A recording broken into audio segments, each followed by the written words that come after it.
Alright guys, GC fucking 101 here, and before I even start this vlog, I would like to make a little apology. I'm very sorry that I haven't been able to upload any videos over the past week. Pretty much when I was supposed to start my F1 2013 footage, well, my F1 2012 footage for the Canadian Grand Prix review, when I pressed the record button on my laptop, my PS3 decided to have a little death moments, which is the like a death. I tried to fix it and I can't fix it, unfortunately. I'm trying my very best to get the situation fixed as soon as possible.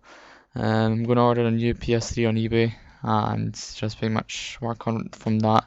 Hopefully I won't. Hopefully I'll get the correct PS3 that I can use the same hard drive that I've got just now, so I won't lose any of my Grid 2 data.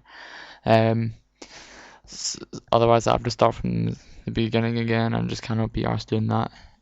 So yeah, sorry about that. So yep, let's just start this vlog, the first vlog of this channel. So yeah, let's just get started on some of the new games I'll be doing.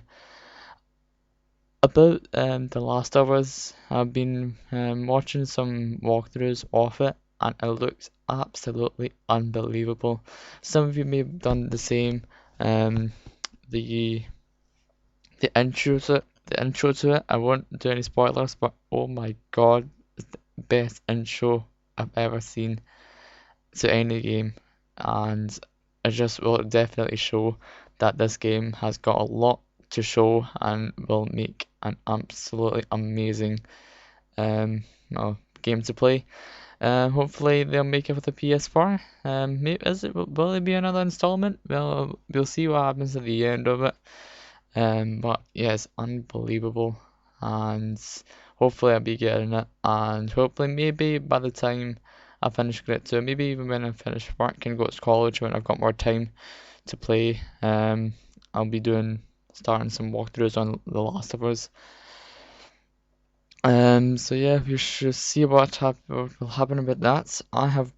I went to the shops recently and I got Assassin's Creed Brotherhood, and before you say anything, yes, I know it's more than a year old, but I'm a bit bored just now and I want to play something else apart from GC5, F1 2012 and Grit 2.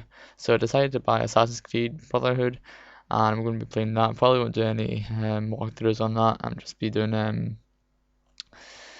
playing it casually just for some own. So yeah, that's gonna happen. So let's start on this PS4 versus Xbox One debate. It's probably the biggest election that's gonna happen this year. In terms of, oh yeah, just it's so competitive. Like I remember when the PS2 came out and I got it, and I was so happy that I got it, and that because I was like, anyway, I don't know why I said that. So the if you compare the PS3, well, if you compare the PS1 to the PS3, it's unbelievable how much technology is changing, especially with the PS4, which is coming out. And when November, December time, when Christmas time, it's unbelievable how much has changed over the years. It's the evolution of technology. My beliefs are I do not believe in human evolution, but definitely in terms of technological evolution, definitely agree on that because the speed that technology is improving right now is unbelievable. So the Xbox One, it's alright. I quite like it. I'm not exactly a big Xbox fan. I respect them. I mean, they've done well over the past few years, but definitely in terms of the PS4 versus Xbox One, PS4 wins it. It's cheaper. You do not have to play online to play a single player game. In Xbox One, you have to sign on every 24 hours to play single player. Single player when you're not playing online. What the hell is the point in that, man? And it's been more expensive as well. And one other thing, so you cannot trade in games. Well, I think you can trade in once, but then the guy who buys it, he or she, not being sexist here, the guy, he or she, he or she will have to re-register as the owner of the game. That's like owning a car. You know when you sell a car you sell it on to somebody else, you have to go through it. You have to get it. You have to get your name on it.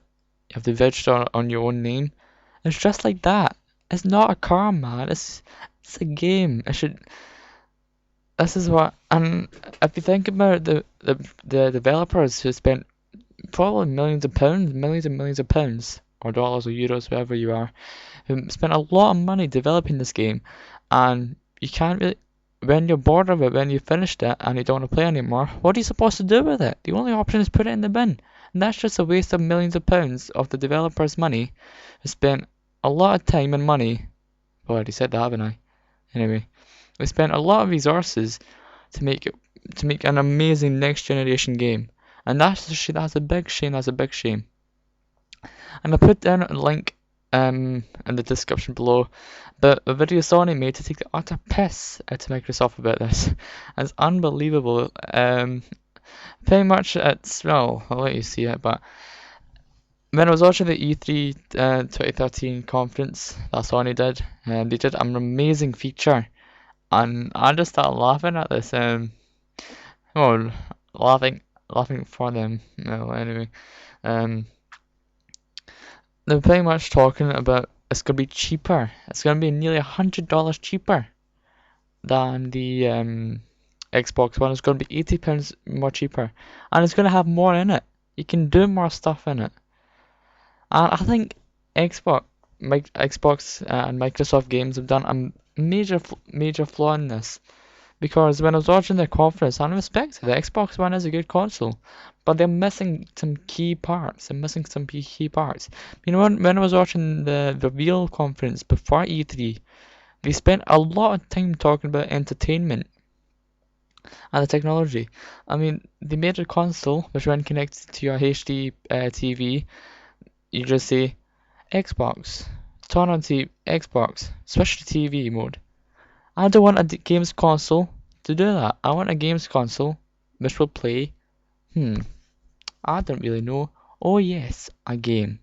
I want a games console which will give me the best gaming experience ever. And as far as the Xbox One and the PS4 is concerned, PS4 wins it. It's unbelievable. I mean, the reason why the Xbox is more expensive is because they've got Connect. They've got the Xbox Connect with the Xbox One. And you have to have it in order to play games. Even some of the games that are coming out for the Xbox One don't even need Connect. It's pointless. Microsoft is spending millions of pounds on pointless things that possibly some of Xbox users won't even use. I mean, Connect is amazing. I quite like it. I mean, it's energetic. It keeps you healthy. You know, it's good for exercise and that. But for people who don't want it, what's the point in using it? I mean, I'm just so annoyed with Xbox about this. I've always been a PlayStation fan. I've always had all the consoles, apart from the the PSP Go, and the PS Vita. I've always had the PS1, PS2, and PS3, and the original PSP. I've got the original PSP and the original. It's a pretty rare console now. The original 60 gig PS3, the fat one. I was one of the first people in the UK to get it from Japan. I absolutely loved it. I really, really loved it. I mean, I was comparing it to the PS2, and it's like millions of things that you could do about it. I mean, the PS2 and the PS1 and the original Xbox as well, they were all about gaming, and you can watch some DVDs on as well, and you can get a wireless adapter for it so you can play online, but I don't think a lot of people did that. That was a proper gaming console, but now that was a sole gaming console, but now obviously as technology is advancing, social media is increasing, everybody's going to like Facebook, Twitter, Ustream, YouTube, all that kind of stuff. Obviously the games consoles have to catch up with this kind of technology, so yes, they do have to add these features in, like online play. The PS4, you can share your own content, and some of the technology in PS4 is unbelievable. It's got like, I don't really know, because I was reading somewhere that the PS3 had 256 megabytes of RAM. That's like pretty. If you think about it in a PC context, that's shite, to be honest. It's absolutely crap. And I was looking at the PS4. That's got 8 gigs, 8 gigs of 8 gigs of GDDR5 RAM. That's stuff only for the highest end gaming PCs. I mean, that's an unbelievable leap from 256 megabytes to 8 gigabytes. That's about, oh, how much is that? That's about 80 million that's 80 million bytes of worth of RAM, and it's got 250 gigabytes of hard drive memory. I don't really know, but it's got quite a lot. But obviously people can just upgrade the hard drive to whatever size they want. But obviously that means that they'll lose the content because the content isn't on the hard drive anymore, unless you can transfer it onto the new hard drive, if there's some way to do that. So yeah, I think I was also reading about the forecast. I mean, there's a problem with Sony. I was reading that Sony said that the demand could overtake the supply. So they've got so much demand. I think around about 70% of 70% of, I don't know if this is true, but more people want the PS4 than the Xbox One. And that's because of the stupid mistakes and the stupid things that Microsoft were doing to the Xbox One. And yes, one thing that I didn't really like about the PS4 is that for PSN it's not free anymore. Well, PSN, like PlayStation Network, is free, but to play online you have to have PlayStation Plus, which is a shame because I like gaming for free. I thought it's much better than Xbox, but oh well, it's much cheaper. It's like £20 cheaper than Xbox's Gold membership, and it's £5 a month. I think it's, £4 or £5 a month for PlayStation Plus. And on release of the PS4, you get Drive Club PS Plus edition, which I'm really looking forward to. It's set to be one of the biggest racing games at the start of the PS4. Well, actually, it's the biggest racing game because it's the only racing game that's coming at the start of the PS4. Possibly GT6 when Polyphony Digital will make it compatible for PS4. But I don't really think.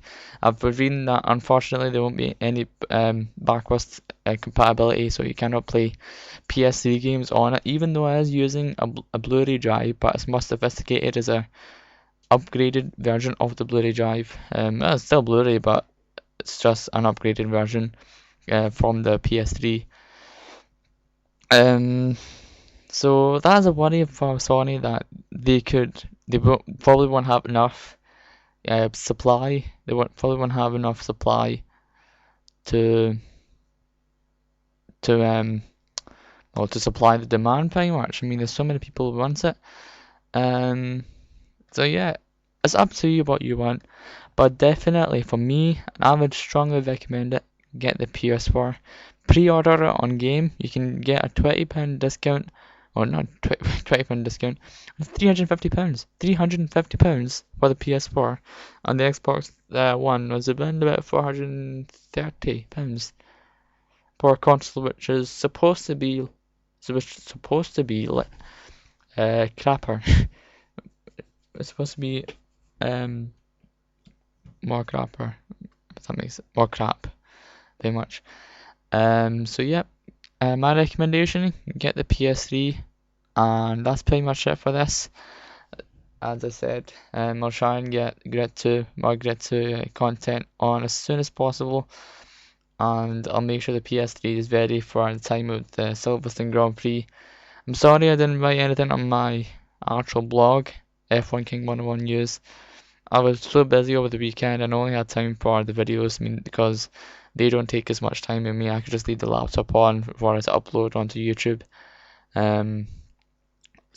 So yeah, thanks for watching. Like, subscribe, spread the word about the channel. I want as much people as I can, as much people as possible, to like this channel, to subscribe to this channel. Follow me on Twitter at Reza_786. Follow my blog, F1 King 101 News, and well, yep, yeah, again, like and subscribe. and we'll catch you later.